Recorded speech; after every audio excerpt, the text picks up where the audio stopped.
चुनाव में हार की समीक्षा। दिल्ली में दोपहर 3 बजे से बैठक आयोजित। प्रदेश अध्यक्ष प्रभारी पूर्व सीएलपी होंगे शामिल। सभी सांसद विधायक प्रत्याशी को भी बुलाया गया है। बैठक में हार की समीक्षा और रणनीति पर भी चर्चा होगी। तो दिल्ली में दोपहर 3 बजे से बैठक आयोजित।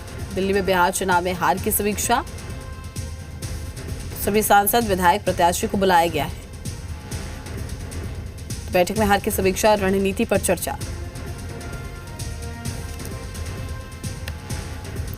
तमाम जानकारी के साथ हमारी संवाददाता दिल्ली से नीतू झा हमारे साथ जुड़ चुकी हैं। नीतू, इस बैठक को लेकर क्या कुछ जानकारी आपके पास है और किस वक्त तक ये बैठक होगी, कौन कौन लोग इस बैठक में शामिल होंगे? बिल्कुल, देखिए दोपहर 3 बजे इंदिरा भवन में आज ये महत्वपूर्ण बैठक होने वाली है। सबसे बड़ी बात यह है कि इसमें राहुल गांधी और मल्लिकार्जुन खड़गे के शामिल होने की भी बात जो है वो कांग्रेस की ओर से बताई जा रही है, क्योंकि एक समीक्षा बैठक है। ये समीक्षा बैठक की बिहार में आखिर जो ये बड़ी हार हुई है कांग्रेस की, 61 सीटों पर प्रत्याशी जो थे वो उतारे गए और सोचिए सिर्फ 6 सीटों पर कांग्रेस ने जीत दर्ज की। पिछले चुनाव से भी काफ़ी खराब प्रदर्शन रहा। ऐसे में बिहार चुनाव के जो प्रभारी थे, प्रदेश अध्यक्ष, विधायक दल के नेता जो होते हैं, और सबसे बड़ी बात 61 जो प्रत्याशी हैं उन्हें भी दिल्ली बुलाया गया है। सभी से आज एक विस्तृत रिपोर्ट जो है इंदिरा भवन में 3 बजे मांगी जाएगी कि आखिर कहाँ कमी रह गई। कांग्रेस इस चुनाव को बहुत ज़्यादा हल्के में नहीं ले रहा है, क्योंकि देखिए चुनावों का दौर, भारत एक ऐसा देश है जहां 29 राज्य होने के साथ हर राज्य में आप देखिए आए दिन कहीं ना कहीं चुनाव होते रहते हैं। लेकिन अगर आप अभी कांग्रेस के प्रदर्शन की बात करें, कांग्रेस को बिहार से काफ़ी उम्मीद थी।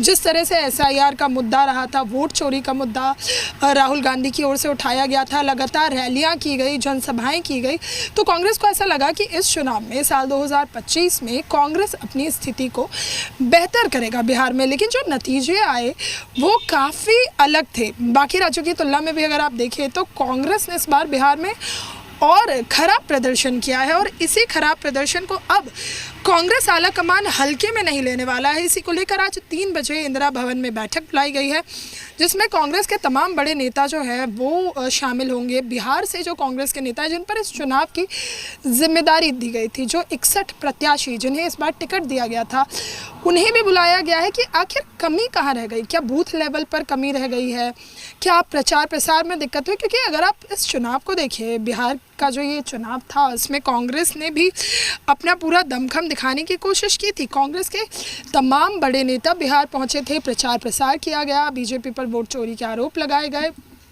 SIR में वोट काटने के मुद्दे को उठाया गया। यानी पूरी तरह से विपक्ष ने घेराबंदी करने की कोशिश ज़रूर की थी, लेकिन वो जब आंकड़ों में तब्दील होने की बात आई तो वैसा बदलाव कुछ देखने को मिला नहीं, बल्कि कांग्रेस का प्रदर्शन और ख़राब रहा। कुछ ऐसे भी राज्य हैं जहां कांग्रेस अब चुनाव में खाता भी नहीं खोल पाती। अब जैसे बात आप इस बार दिल्ली चुनाव की करिए, दिल्ली में भी कुछ समय पहले ही चुनाव हुआ था और कांग्रेस का खाता भी नहीं खुला, लेकिन कांग्रेस के तमाम बड़े नेताओं ने प्रचार प्रसार ज़रूर किया। और जिस तरह से आम आदमी पार्टी पर इस बार आरोप लग रहे थे तो उन्हें लग रहा था कि कांग्रेस कुछ सीटें निकाल जाएगी। सेम ऐसा ही बिहार में भी हुआ। ऐसे में भी और राज्यों में भी चुनाव होने वाले हैं। अभी पश्चिम बंगाल में चुनाव होंगे।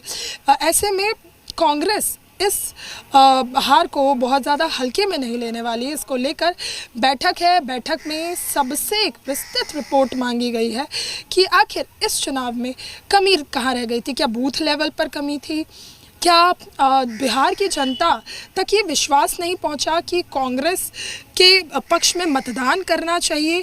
या जिस तरह से हम एक बात करते हैं हर चुनाव में, हम देखते हैं कि अब बीजेपी के जो नतीजे होते हैं वो चाहे आप यूपी में देखें, बिहार में देखें, दिल्ली में देखें, तो क्या एक लहर सी आ गई है बीजेपी की। इन तमाम मुद्दों पर आज की इस बैठक में चर्चा होगी, जिसमें कांग्रेस आलाकमान के बड़े नेता शामिल होंगे, बिहार से जुड़े हुए कांग्रेस के नेता शामिल होंगे, तमाम वो प्रत्याशी शामिल होंगे जिन्होंने इस बार बिहार चुनाव में अपनी किस्मत आजमाई थी। पूरे मामले को लेकर जिस तरीके से इलेक्शन में प्रदर्शन रहा उसको लेकर मंथन जरूर किया जा रहा है, लेकिन कहीं ना कहीं अगर हम देखें तो कांग्रेस पार्टी की जो क्षेत्रीय पार्टियों से बॉन्डिंग होती है, उसमें कहीं ना कहीं एक टूट देखने को मिलती है। और यही वजह है कि आम जनता तक कांग्रेस कहीं ना कहीं भरोसा नहीं पहुंचा पाती कि वो चुनावी मैदान में खड़े हैं, डटे हैं। क्योंकि जिस तरीके से हम इंडिया अलायंस की बात करें, जब से इंडिया अलायंस को लोगों ने देखा है, जब से इंडिया अलायंस के बारे में कहा गया, बताया गया, हम एकजुट है, एक साथ है, लेकिन वो तस्वीरें कहीं ना कहीं हर वक्त टूट की कगार पर नजर आई है। ये एक सबसे बड़ा कहा जा सकता है पॉइंट है जो कहीं ना कहीं कांग्रेस को पीछे की तरफ धकेलता है। बिल्कुल ठीक कह रहे हैं आप। देखिए, कोई भी चुनाव, कोई भी पार्टी अगर जीतती है तो उसके पीछे जनता का विश्वास जो होता है वो एक बड़ा अहम मुद्दा होता है। ऐसे में लगातार हम देख रहे हैं, चाहे आप बात बिहार की करें या दूसरे राज्यों की भी करें।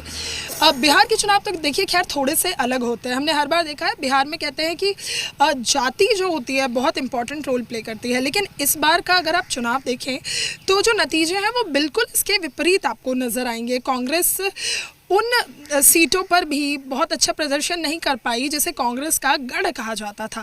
ऐसे में कहीं ना कहीं जो जनता के बीच एक विश्वास जताने की बात होती है, जनता विश्वास जताती है अपने नेताओं पर या अपने प्रत्याशियों पर, उसमें कमी आने की एक वजह यह है कि जो इंडिया अलायंस है उसमें आपसी जो हम जब गठबंधन की बात करते हैं, देखिए तो दलों में भी गठबंधन, नेताओं में भी गठबंधन, और वो गठबंधन जो है दो दलों के बीच, इसका विश्वास जनता के मन में भी होना चाहिए कि अगर ये लोग साथ जीतते हैं तो कहीं ना कहीं क्षेत्र का विकास होगा, जनता के लिए ये बेहतर होगा।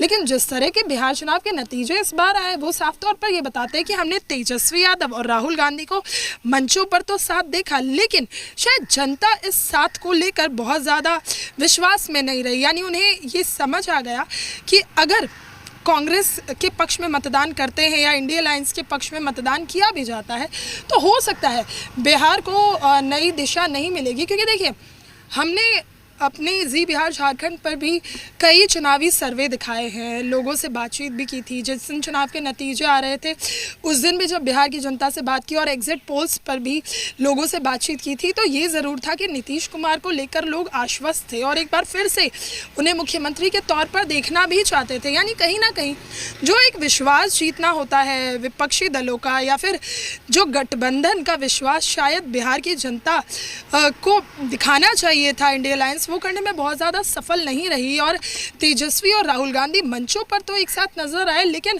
हो सकता है बिहार की जनता के दिल में वो विश्वास नहीं जता पाए हों। आपका शुक्रिया तमाम जानकारी साझा करने के लिए। आपसे अपडेट हम लेते रहेंगे। जो कि बैठक हो रही है, लगभग 3 बजे का वक्त बताया जा रहा है। तो बिहार